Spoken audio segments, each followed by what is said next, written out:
to say the least, it was an exciting weekend. It was full of drama. For us personally, I guess the thing that started off the night with a twist for us, as I came in from second practice and as I turned into my pit stall, I heard a pop in the rear end. And with the kind of rear end that we run at Bowman Gray Stadium, when you jack the back end up, you can hold one tire and the other tire will still turn.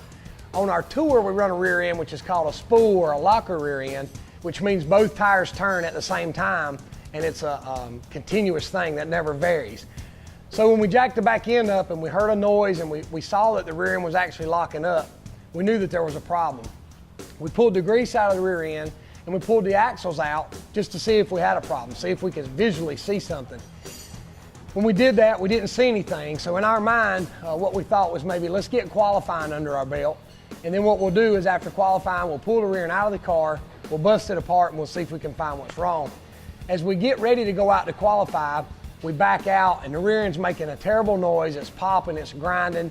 So I guess what we thought would be the best option for us was to just park it, take our provisional starting position, and let's get the rear end fixed. Because number one, if I go out and one side's pulling and one side's not, it can shoot you into the fence, or you can destroy a rear end or a race car. So we thought that that would be our best option. Being a past champion and being the point leader, I could either take the 23rd and 24th starting position, or a past champion can always be added to the end of the field. Being it was a 100-lap draw night, what that actually means is, at Bowman Gray, the rule states, if you show up and you practice your car, that's what they consider an attempt to qualify. So we did that. So by not qualifying at all was just like I went out and I qualified 22nd. So what that means is basically I got what was left during the draw.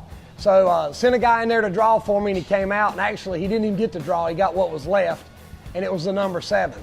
So at this time our options were to get the car fixed and I could start 7th in my car, or I went to Robert Jeffries. Robert Jeffries was going to be gracious enough to let me drive his car, but I would have to start it dead last because he had already qualified it. So at the time we didn't know quite what was wrong with our rear end, so I was trying to make a backup plan just in case. We got the rear end apart and found that there was I don't know what you want to call it, a lot of people call it a worm gear. It's a small gear, there's several of them in the rear end, and it had actually crumbled on one side and it had caused the rear end to lock up. I had some pieces here at the shop, but it's about a 30-minute drive from Bowman Gray to the shop. So we sent Daddy off in his truck and started getting everything to where when he got back we could get it put together. They had a 20-lap a 20-lap street stock race, and then a 20-lap sportsman race, and then we ran our 100-lapper. So really, I think the street stock race had a 20-minute time limit. So there was 20 minutes, and then I don't know if they had a time limit on the sportsman race or not, but we knew we were limited to about 45 minutes to get this done. I think Daddy showed up with the parts right at the end of the street stock race. So I ran in the trailer, I got the carrier put back together, I ran back out, and my guys all slammed, and next thing you know, we had the car ready and had the rear end back in the car. So my guys, I couldn't have done it by myself. The guys all jumped in, and it was just like clockwork. And you're going to see some of the video that we got of everybody working on the rear end, everybody jumping in together and getting it done. But that kind of put a twist on our whole evening. And like I've always said, you can't go to Bowman Gray and make a plan because it can change on you in a heartbeat, and you just have to roll with the punches. But long story short, we got that part fixed, we got the rear end back in the car, and we made it out to start the race. Like I said, I started in the 7th position. It seems like these days I'm not the type to where, in a 100-lap race especially, where I'm in too big of a hurry to get to the front. If you're starting maybe 5th on back. If you're starting maybe in the top 5 or top 3 especially, you want to try to get to the lead and be in front as quick as possible so that you can dictate what happens and set your own pace. Starting 7th, I wasn't really concerned with trying to advance as much as I was concerned with trying not to fall back any. There was very little excitement on my part as far as the race is concerned. There was a couple times where we jammed up. I think I'm going to have to fix my front bumper this week where we all jammed up and knocked the front bumper up. My back bumper got knocked up, which that kind of stuff anymore is just routine to us, especially on a 100-lapper. There was one incident where I got under the 28 car coming off turn 2, and as we entered turn 3, I don't know if his spotter didn't, told him that he was clear, but as he started coming down, of course I could have stopped and backed out and let him in, but at Bowman Gray, you can't give anybody an inch. I run everybody hard, but I also run them clean. And as he came in, I just held my ground and there was contact and he got turned around. But other than that, we dodged a couple bullets here and there and made some progress. There was one time I chose the inside line and I think there was somebody in front of me missed a shift and that jammed us up and I lost a couple spots. And then the next restart, I chose the outside line and it was the right way to go that time and I gained some spots. But all in all, we had a really good car. Tim Brown was able to draw the second starting position and get out front. And from what I saw, he didn't really have any real challenges. He was able to just set his own pace. But like I said, for the most part, my car was really good. It was just circumstance. And the fact of it is I drew 23rd a couple weeks ago and finished 3rd. And then I drew 7th and I finished 4th. And it makes you think, man, starting 7th, we should have had a real shot to win the race.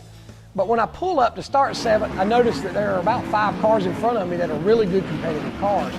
And as far as that goes, I would rather start 10th or 12th than have the good cars behind me. So it was just one of those deals where it could have been a real bad situation for us. On the flip side of that, if I would have driven Robert Jeffrey's car, he had mechanical problems and fell out on the second lap. So it just really worked out in our favor. I think we took a little bit of hit in the points and lost a handful of points to Tim Brown. But I don't want to sound like I don't appreciate it. But I am the defending champion at Bowman Gray. I've been fortunate enough to win 4 championships over there. So at this point in my career, really, I'm trying to enjoy myself and enjoy my racing and have a good time and make sure everybody around us has a good time. So the points are really not an issue to me. Like I said, I don't want to act like I'm taking them for granted because the points is what you want to win. You want to go to the banquet and get the big trophy and be recognized. But for the most part, we're going over there to win races. And we've won 3 so far. Hopefully by the end of the year, you can rack up, several more and at least get to where we were last year with 5. I think the year before that we won 7. So, we want to at least just try to win as many as we can. And if you win the most races, a lot of time the points will fall with it. So we're just going to go back this week. We've got twin 25s coming up this week. Our qualifying has been, pretty good here lately. Tim's car seems to be running good. There's a handful of other cars that seem to be qualifying really good right now. So, we're just going to go over there this week and give it our best shot and hope everything comes out just right. Even though I drive a modified at Bowman Gray Stadium, the other divisions put on just as good a show, and there's just as much hard work and dedication that goes into it as we do. But this week's extra race footage is brought to us by my good buddy Pete at Long Island Auto Wreckers. Thanks, Pete.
We always get lots of comments on our truck and trailer, how good it looks. Thanks to Casey at GCI Wraps, the guys came down. It's a funny story. His son saw that our trailer was completely white on MADHOUSE, and he told his daddy he needed to get in touch with us. and you can see the finished product and it looks great. Thanks, Casey. I want to say thanks to Mount Olive Pickles. When we did our Lowe's event with CitruSafe back a couple months ago, they came out and they gave us several jars. So thanks, guys.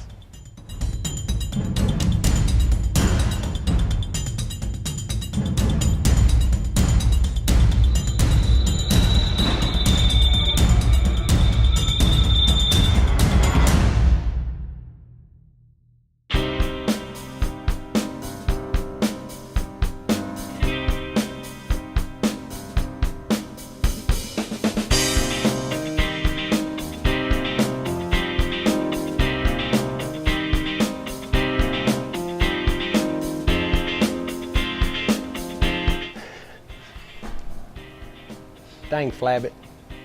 This week's extra bonus, dadgummit.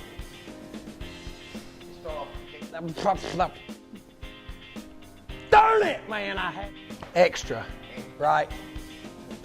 Darn it.